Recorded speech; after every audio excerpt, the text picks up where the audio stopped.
অতি সম্প্রতি থাইল্যান্ডের রাজধানী ব্যাংককে যে বৈঠক হয়ে গেলেন মিস্টার নরেন্দ্র মোদী এবং ডক্টর মোহাম্মদ ইউনূসের মধ্যে, বলা হচ্ছে এটি সাইডলাইন বৈঠক, কিন্তু সাইডলাইন বৈঠকের চাইতেও এখানে যে বিষয়গুলো নিয়ে আলোচনা হয়েছে, এটি এই সময়ের মধ্যে, সাম্প্রতিক সময়ের মধ্যে যে কতগুলো রাজনৈতিক বৈঠক হয়েছে সারা দুনিয়াতে, তার মধ্যে সবচেয়ে উল্লেখযোগ্য একটি বৈঠক।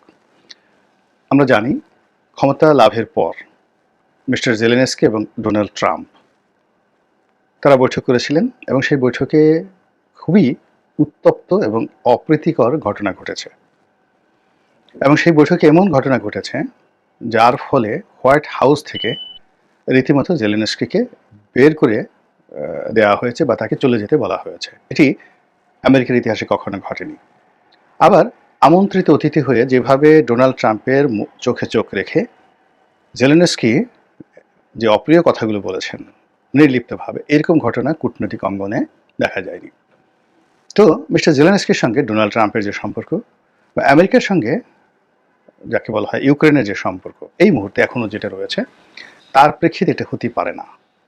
রাজনৈতিক অঙ্গনে, কূটনৈতিক অঙ্গনে যদি বিপর্যস্তকর যদি কোনো বৈঠক এই গত শতাব্দীতে হয়ে থাকে, সেরকম একটি বৈঠক হলো এই বৈঠক। এমনকি আগামীতে যদি ডোনাল্ড ট্রাম্পের সঙ্গে আয়াতুল্লাহ রুহুল খামেনির ছেলে, এখন যিনি আছেন আয়াতুল্লাহ আলী খামেনি, যিনি ইরানের সর্বোচ্চ ধর্মীয় নেতা, কিংবা মিস্টার পেজেশকিয়ান, যিনি এই মুহূর্তে ইরানের প্রেসিডেন্ট, তার সঙ্গে যদি ডোনাল্ড ট্রাম্পের বৈঠক হয়, ওই বৈঠক নিয়ে দুটো দেশের জনগণের মধ্যে যে আবেগ উত্তেজনা কাজ করবে, মিডিয়াগুলো যেভাবে অ্যালার্ট থাকবে, তদ্রূপ আমরা ক্ষুদ্র পরিসর ছোট দেশ, কিন্তু তারপরে ডক্টর মোহাম্মদ ইউনূসের সঙ্গে মিস্টার নরেন্দ্র মোদীর যে বৈঠক, সেই বৈঠক নিয়ে আমরাও এইভাবে উদ্গ্রীব ছিলাম। কেউ সমালোচনা করার জন্য, কেউ আলোচনা করার জন্য, কেউ আশাবাদ ব্যক্ত করার জন্য, কিংবা কেউ হতাশাগ্রস্ত হওয়ার জন্য। তো এই মিটিংয়ে অতি আশ্চর্যজনক কিছু ঘটনা ঘটেছে এবং আমরা ডক্টর মোহাম্মদ ইউনূসকে যারা খুব দুর্বল ভেবেছিলাম, খুব অসহায় ভেবেছিলাম, তাকে রাজনীতিতে অপরিপক্ক ভেবেছিলাম, তাদের জন্য এই বৈঠকটি একটা রীতিমতো চপেটাঘাত। তিনি বৈঠক করেছেন শত অনিশ্চয়তা থাকা সত্ত্বেও। ভারতের পক্ষ থেকে শতভাগ নেতিবাচক মনোভাব প্রদর্শন করা হয়েছে, তারপরেও এই বৈঠক হয়েছে এবং বৈঠকের যে দৃশ্য আমরা দেখেছি এবং বৈঠকের যে ঘটনাগুলো ঘটেছে, প্রথম থেকে একদম শেষ পর্যন্ত সব কিছুই ডক্টর মোহাম্মদ ইউনূসের পক্ষে গিয়েছে। এবং এখানে যে বিষয়টি সম্ভবত ভারতের একেবারে চিন্তা চেতনার বাইরে ছিল, এমনকি আমরা যারা বাংলাদেশের যারা লোকজন আছি, আমরাও কিন্তু এই বিষয়টি কল্পনা করতে পারিনি। আমরা অনেকেই বলার চেষ্টা করেছিলাম যে ডক্টর মোহাম্মদ ইউনূস কেন ভারতের কাছে নতজানু হতে যাচ্ছেন, কেন তাকে নরেন্দ্র মোদীর সঙ্গে বৈঠক করতেই হবে। কিন্তু এই বৈঠকের পর আমরা সবাই যেটি এখন বুঝতে পারছি যে ডক্টর মোহাম্মদ ইউনূস যা চিন্তা করেন, যা কল্পনা করেন, সেটি অনুধাবন করা বা সেটি কল্পনা করা বা তার ধারে কাছে যাওয়ার ক্ষমতা আমাদের মতো ইউটিউবার তো দূরের কথা, এই বাংলাদেশে কোনো বুদ্ধিজীবী বা রাজনীতিবিদদের সেটি নেই।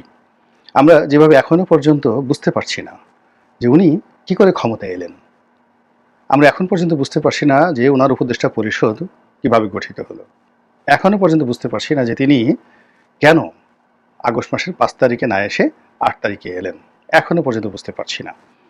আবার তিনি কি করবেন, কবে যাবেন, ইলেকশন কি দেবেন নাকি দেবেন না, তিনি কি এখনকার মতো এইভাবে সহজ সরল থাকবেন, নাকি শক্তিশালী হবেন এবং বাংলাদেশে যে সমস্ত মানুষ ডান্ডা থেরাপিতে বিশ্বাসী, অর্থাৎ পশ্চাৎ দেশে বাড়ি পড়লে যারা আব্বা আব্বা করে ডাকে, তো এই ধরনের যারা রাজনীতিবিদ রয়েছেন তাদের সঙ্গে তিনি আগামীতে কী আচরণ করবেন, এইগুলি নিয়ে যখন আমরা হিসাব মিলাতে পারছি না এবং তাকে একজন সাধারণ দুর্বল মানুষ হিসেবে নিজেরা বলার চেষ্টা করছে যে আমি রাস্তায় নামলে তার অবস্থা থাকবে না, আমি বললে তার কাপড় চোপড় থাকবে না, ইত্যাদি নানা রকম যখন অহংকার দেখাচ্ছি, ঠিক সেই সময়টিতে মিস্টার নরেন্দ্র মোদীর সঙ্গে তার এই বৈঠক এবং বৈঠকে যে আলাপ আলোচনা, সেই আলাপ আলোচনা ভারতের পক্ষ থেকে যাই বলা হোক না কেন, যতটুকু বলা হয়েছে, আমরা বাংলাদেশের কোনো ন্যারেটিভ আমরা ধরলাম না। শুধু ভারত যে বিষয়গুলো বলেছে সেইগুলোর মধ্যে একটা বিষয়কে আমি উল্লেখ করব, সেটি হলো তিনি মিস্টার নরেন্দ্র মোদীকে চোখে চোখ রেখে বলেছেন শেখ হাসিনাকে ফেরত দেওয়ার জন্য।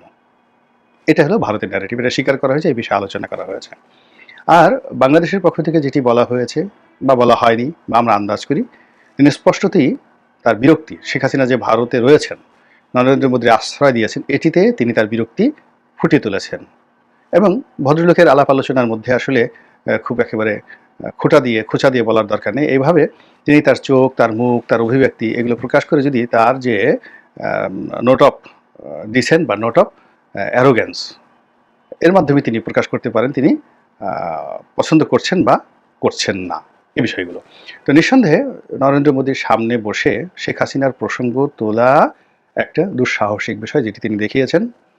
দ্বিতীয়ত এই বিষয়টি আলাপ আলোচনা করার ফলে কেবল বাংলাদেশ নয় বিশ্ব মিডিয়াতে রীতিমতো তোলপাড় শুরু হয়েছে এবং শেখ হাসিনার যে বিষয়টি সেই বিষয়টি নিয়ে এখন ভারতকে বিশ্ব মিডিয়ার কাছে জবাবদিহি করতে হবে যে তিনি কিভাবে আছেন, কোন অধিকারে আছেন, কেন আছেন, এই বিষয়গুলো ভারতকে এখন বলতে হবে। দ্বিতীয়ত ডক্টর মোহাম্মদ ইউনূস তাকে ফেরত চেয়েছেন। এখন কেন ফেরত দেওয়া হবে না কিংবা কেন ফেরত দেওয়া হবে ইত্যাদি বিষয়গুলো নিয়ে আলোচনার একটা দ্বার খুলে গেল এবং এটা বাংলাদেশে নয়, এটা আন্তর্জাতিক গ্লোবালি এটা খুলে গেল এবং গ্লোবাল মিডিয়াকে ম্যানেজ করার জন্য ডক্টর মোহাম্মদ ইউনূসের যে যোগ্যতা রয়েছে ফলে এখানে অনেক কিছু হবে।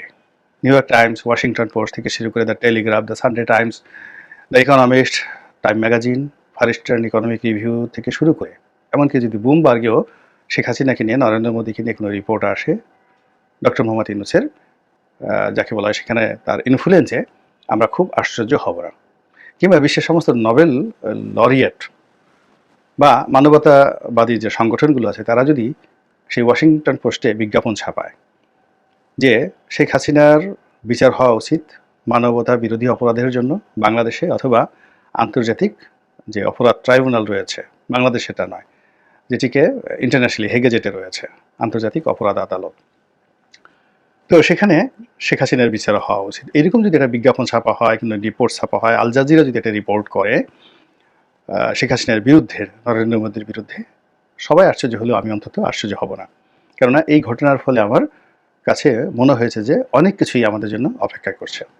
তো যাই হোক, নরেন্দ্র মোদীকে ডক্টর মোহাম্মদ ইউনূস বলবেন যে শেখ হাসিনাকে আমরা ফেরত চেয়েছি, ভার্বাল নোট পাঠিয়েছি, তাকে কেন দেওয়া হচ্ছে না, এক, বা তাকে বাংলাদেশে পাঠানোর জন্য তিনি অনুরোধ করেছেন। তো এটি ভারতের জন্য একটা বিরাট চপেটাঘাত, বাংলাদেশের জন্য এই মুহূর্তে যারা সরকার চালাচ্ছে তাদের জন্য একটা বিরাট সফলতা। তৃতীয়ত, এই বৈঠকে এই আলাপ আলোচনার ফলে শেখ হাসিনাকে নিয়ে ভারতীয় পার্লামেন্টে আলোচনা হবে এবং নরেন্দ্র মোদী বিরোধী যারা লোকজন রয়েছেন ইতিমধ্যে অনেকেই শেখ হাসিনার ব্যাপারে মুখ খুলেছেন। তারা শেখ হাসিনা কেন, কোন অধিকার বলে সেখানে আছেন এবং শেখ হাসিনার জন্য কেন বাংলাদেশের সঙ্গে সম্পর্ক খারাপ করব এবং বাংলাদেশের সীমান্তে এই মুহূর্তে যা কিছু ঘটছে, কিংবা বাঙালিরা যেভাবে ভারতের পরিবর্তে চীন দেশে চলে যাচ্ছে, ইরানে যাওয়ার জন্য চেষ্টা করছে, তারপরে পাকিস্তানে যাওয়ার চেষ্টা করছে চিকিৎসার জন্য, ব্যবসা বাণিজ্যের জন্য, এটা ভারতের যে ব্যবসায়ী সম্প্রদায় রয়েছেন তাদের সবাইকে বিক্ষুব্ধ করে তুলেছে এবং এইগুলো নিয়ে মিস্টার নরেন্দ্র মোদীর উপর নিদারুণ একটা চাপ প্রয়োগ করার চেষ্টা হবে আগামীতে এবং যা কিনা শেখ হাসিনাকে সামাল দেওয়া খুবই কঠিন একটা বিষয় হবে। এখন শেখ হাসিনার জন্য সারা দুনিয়া বলতে গেলে খুব ছোট হয়ে আসছে। ব্রিটেন তাকে ভিসা দেয়নি, নর্মালি ভারত চেষ্টা করেছিল ব্রিটেনে তাকে পাঠানোর জন্য, তার পক্ষে আমেরিকা যাওয়া সম্ভব নয় এবং রাশিয়া বা যদি মধ্য এশিয়ার অন্য কোনো দেশে, যেখানে ধরুন রাশিয়ার খুব প্রভাব রয়েছে, যেমন চেচেনিয়াতে যদি তাকে পাঠানো হয় তাহলে তিনি আসলে বাংলাদেশ থেকে বিচ্ছিন্ন হয়ে পড়বেন, সম্পূর্ণভাবে বিচ্ছিন্ন হয়ে পড়বেন। আবার তাকে যদি বাংলাদেশে ফেরত পাঠানো হয় যে কোনো চাপের কারণে, যদি ডক্টর মোহাম্মদ ইউনূস এই সময়টিতে হঠাৎ করে নরেন্দ্র মোদীর সামনে গিয়ে এই কথা বলতে পারেন, এটি বলার আগে আমাদের যে বিশ্বাস এবং আস্থা যে পর্যায়ে ছিল যে এটা উনি বলতেই পারবেন না, এটাকে যদি আপনি 100 নম্বর দেন তাহলে, বা আশ্চর্যজনক 100টি চিহ্ন দেন, তাহলে আগামীতে ডক্টর মোহাম্মদ ইউনূসের কূটচালে ভারত বাধ্য হয়ে শেখ হাসিনাকে ফেরত দেওয়া, এটি এই এখন যে ঘটনাটি ঘটেছে তার অর্ধেক আশ্চর্যজনক, অর্থাৎ আগামীতে ঘটতে পারে। তাহলে ভারত যদি শেখ হাসিনাকে বাংলাদেশের নিকট প্রত্যার্পণ করে, আপনি ধরে নিতে পারেন যে ডক্টর মোহাম্মদ ইউনূস আগামী যতদিন জীবিত থাকবে, আগামী 10-15 বছর, 20 বছর তিনি নির্বিঘ্নে ক্ষমতায় থাকতে পারবেন। আর বিএনপি এবং অন্যান্য দল যারা নির্বাচনের জন্য বড় বড় কথাবার্তা বলছেন, তারা নির্বাচনের তো দূরের কথা, নির্বাচনের ন বা ইলেকশনের এটি উচ্চারণ করার সুযোগ পাবেন না।